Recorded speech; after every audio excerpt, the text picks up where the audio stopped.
तो मूवी की शुरुआत एक लड़की से होती है जो कि बंद कमरे में होती है और उस लड़की का नाम आइलीन होता है। लेकिन जब उस लड़की को होश आता है तो उस कमरे में एक आवाज आती है, तुम्हें एक टास्क को पूरा करना है, टेबल पर दी गई पेंसिल को मूव करना है। और यह कहते ही उस कमरे की लाइट रेड हो जाती है और सामने दी गई स्क्रीन में टाइमर चलने लगता है। इन बातों से उस लड़की का मूड बहुत ज्यादा खराब हो जाता है, इसलिए वो चेयर पे से उठकर उस पेंसिल को मूव कर देती है। पेंसिल के मूव होते ही वहाँ पर दोबारा से आवाज आती है, टास्क कंप्लीट हुआ।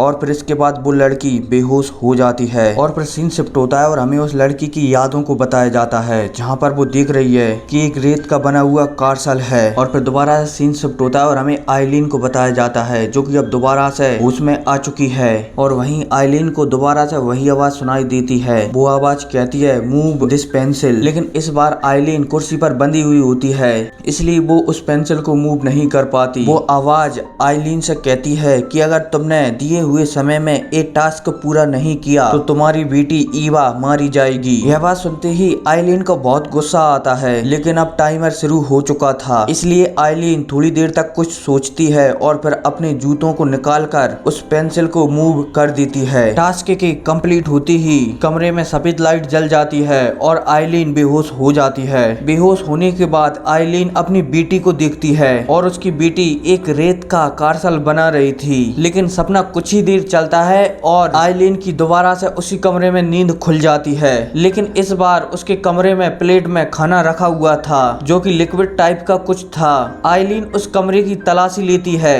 कि कहीं यहाँ से निकलने का कोई रास्ता हो, लेकिन उसे वहाँ से निकलने का कोई भी रास्ता नहीं मिलता। टास्क दोबारा से शुरू होता है, लेकिन इस बार पेंसिल बुलेट प्रूफ गिलास के उस साइड रखी हुई होती है। वो आवाज आइलीन से कहती है कि तुम्हें उस पेंसिल को मूव करना होगा वरना तुम्हारी बेटी नहीं बचेगी। आइलीन बहुत सोचती है कि इस पेंसिल को मूव कैसे किया जाएगा और वहीं दूसरी साइड टाइमर भी तेजी से चल रहा होता है। आइलीन उस कांच के पास आकर जोर से चिल्लाती है जिससे कि वो पेंसिल उस टेबल से मूव हो जाती है और दोबारा से व्हाइट लाइट जल जाती है और आइलीन दोबारा से अपने ख्वाबों में खो जाती है, जहाँ पर उसे अपनी वो बेटी दिखती है। लेकिन जब दोबारा से आइलीन को होश आता है तो इस बार उसके कमरे में एक आदमी होता है जिसका नाम रोजस होता है। जब वो आइलीन की मदद करता है तो आइलीन उसे काट लेती है, लेकिन उसे रोजस विश्वास दिलाता है कि मैं उसका पति हूँ। उन दोनों के बीच बहुत बातें चलती हैं, जिसमें रोजस आइलीन से पूछता है कि तुम्हें यहाँ पर कौन लाया, क्या तुम्हें कुछ लास्ट बार का याद है? तो आइलीन उसे मना कर देती है कि मुझे कुछ भी याद नहीं है। आइलीन की इस बात से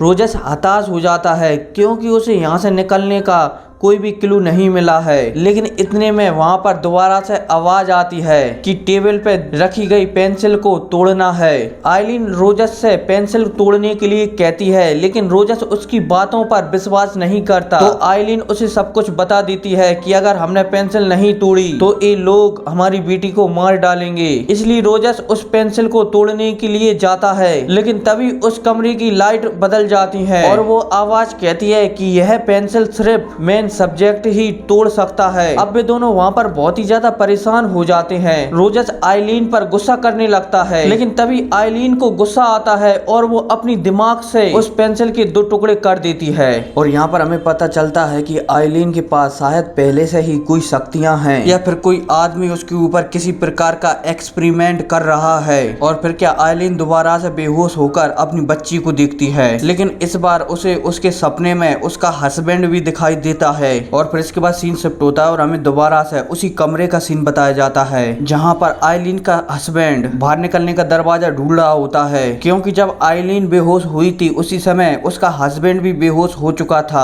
और उस समय दरवाजा पक्का खुला होगा। तभी तो यहाँ पर एक पानी की बोतल है। आइलीन का हस्बैंड आइलीन से कहता है कि तुम्हारे ऊपर शायद कोई आदमी किसी प्रकार का प्रयोग कर रहा है। इसके बाद आइलीन दोबारा से खड़ी होकर चेयर पे से पानी पीती है। हालांकि आइलीन का हस्बैंड हस्बैंड पानी नहीं पीता क्योंकि उसे लगता है या फिर हो सकता है कि पानी में कुछ मिला हो। इसके बाद आइलीन दोबारा से जमीन पर सो जाती है और अपने ख्वाबों में पहुंच जाती है, लेकिन इस बार उसके ख्वाबों में कुछ अलग चीज बताई जाती है क्योंकि इस बार उसके ख्वाब में उसकी बच्ची नहीं होती। आइलीन वहां पर चिल्लाती है, अपनी बच्ची को आवाज देती है, लेकिन इतने में सीन शिफ्ट हो जाता है और हमें वही कमरा बताया जाता है जहां पर वो आवाज आइलीन से कहती है कि तुम्हें उस बॉल को उस बास्केट में डालना है। लेकिन इस बार आइलीन उस बॉल को बास्केट में नहीं डाल पा रही होती है क्योंकि इस बार टेबल बहुत ही दूर थी और आइलीन का हस्बैंड उस टेबल को आइलीन के पास भी नहीं ला सकता था क्योंकि वो टेबल जमीन से जुड़ी हुई थी। आइलीन का हस्बैंड आइलीन से कहता है कि अगर तुम इस टेबल के नीचे के नट खोल दो तो मैं उस टेबल को तुम्हारे पास ला सकता हूँ। आइलीन भी ऐसा ही करती है, वो उसके टेबल के नट खोल देती है जिसके कारण आइलीन का हस्बैंड उस टेबल को आइलीन के पास ले आता है और आइलीन समय पूरा होने से पहले उस बॉल को उस बकेट में डाल देती है और टास्क पूरा होने के बाद आइलीन दोबारा से बेहोश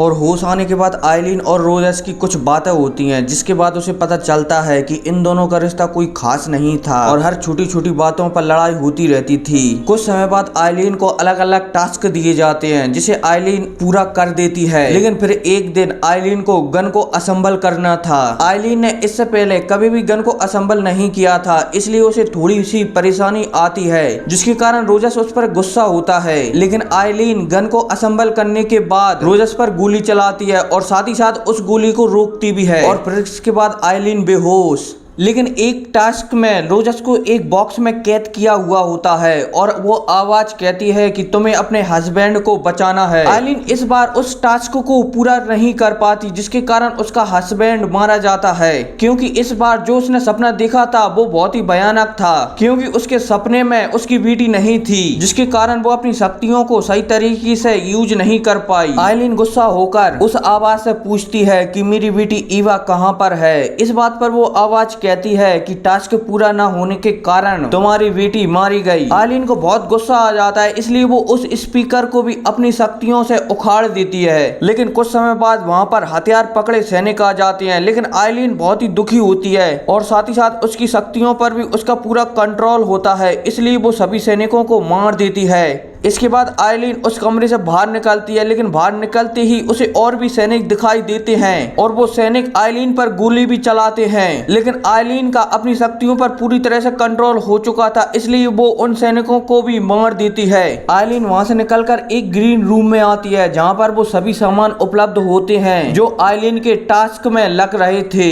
आइलीन वहां पर रोजर्स की कई कॉपीज भी देखती है। आइलीन आगे बढ़ते बढ़ते एक रोशनी वाले रूम में पहुंच जाती है जहां पर सूरज की रोशनी आ रही होती है। आइलीन को वहां पर दोबारा से वही आवाज सुनाई देती है। आइलीन उस आवाज से पूछती है कि मेरी बेटी कहाँ है। वो आवाज आइलीन से कहती है कि तुम्हारी बेटी मर चुकी है। लेकिन उसी समय आइलीन के दिमाग में लगी हुई एक चिप एक्टिवेट हो जाती है जिसके कारण आइलीन की गई हुई सारी यादें ताजी हो जाती हैं और हमें यहाँ से पता चलता था कि आइलीन और उसका परिवार एक बीच के किनारे गए हुए थे। उसी समय आइलीन और रोजर्स का झगड़ा हो जाता है जिसके कारण आइलीन अपने गुस्से में अपने हस्बैंड और अपनी बेटी दोनों को मार देती है। आइलीन में ये शक्तियां पहले से ही हैं और तब से आइलीन को यहाँ पर रखा है ताकि वो अपनी शक्तियों पर सही से कंट्रोल कर सके। इसके बाद आइलीन कहती है कि मैं ये सब दोबारा से अनुभव करना चाहती हूँ। वो आवाज भी आइलीन की बात मान लेती है और दोबारा से वही रूम बताया जाता है जहाँ पर वो आवाज आइलीन से कह रही होती है कि तुम्हें एक टास्क को पूरा करना है,